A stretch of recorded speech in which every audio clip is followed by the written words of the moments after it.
मोदी की गारंटी की बहुत चर्चा है।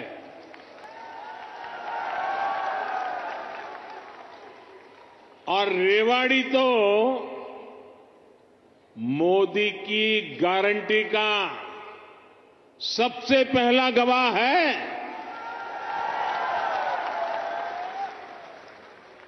यहां पीएम पद के उम्मीदवार के रूप में मैंने देश को कुछ गारंटियां दी थी। देश की इच्छा थी कि दुनिया में भारत की साख बढ़े। ये हमने करके दिखाया। देश की इच्छा थी कि अयोध्या में प्रभु राम का भव्य मंदिर का निर्माण हो।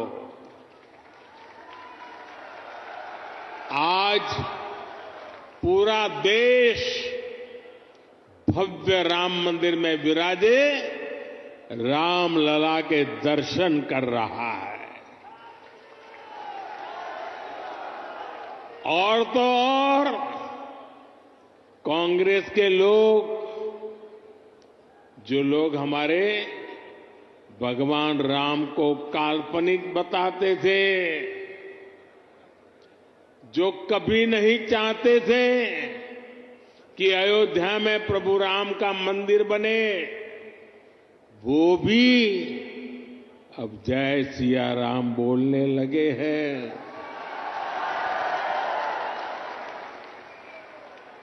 साथियों, कांग्रेस ने दशकों तक जम्मू कश्मीर से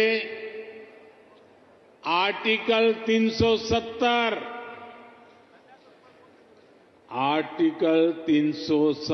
हटाने पर रोड़े अटकाए थे।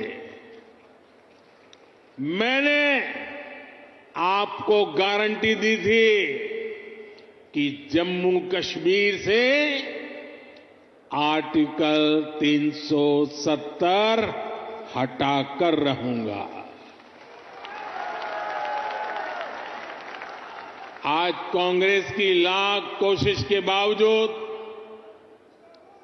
आर्टिकल 370 इतिहास के पन्नों में खो गया है। आज जम्मू कश्मीर में महिलाओं, दलितों, पिछड़ों, आदिवासियों को उनके हक मिलने लगे हैं। इसलिए ही तो लोगों ने एक और संकल्प लिया है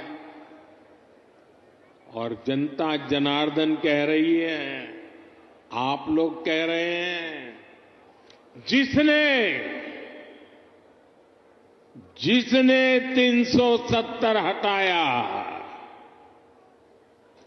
जिसने 370 हटाया, उस बीजेपी का टीका 370 सीटों से होगा।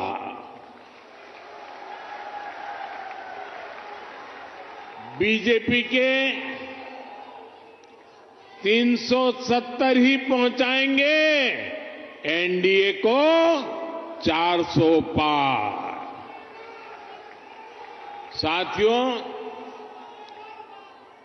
यही रेवाड़ी में मैंने पूर्व सैनिकों को 1 रैंक 1 पेंशन लागू करने की गारंटी दी थी। कांग्रेस वाले सिर्फ 500 करोड़ रुपए दिखाकर 1 रैंक 1 पेंशन लागू करने का झूठ बोलते थे। रेवाड़ी की वीर धरा से लिया गया वो संकल्प मैंने आपके आशीर्वाद से पूरा किया। अभी तक ओआरओपी के तहत 1 रैंक 1 पेंशन के तहत पूर्व सैनिकों को करीब करीब 1,00,000 करोड़ रुपए मिल चुके हैं और इसके बड़े लाभार्थी हरियाणा के भी पूर्व सैनिक रहे हैं। सिर्फ रेवाड़ी के ही सैनिक परिवारों की बात करूं तो उन्हें ओआरओपी से 600 करोड़ रुपए से ज्यादा मिले हैं।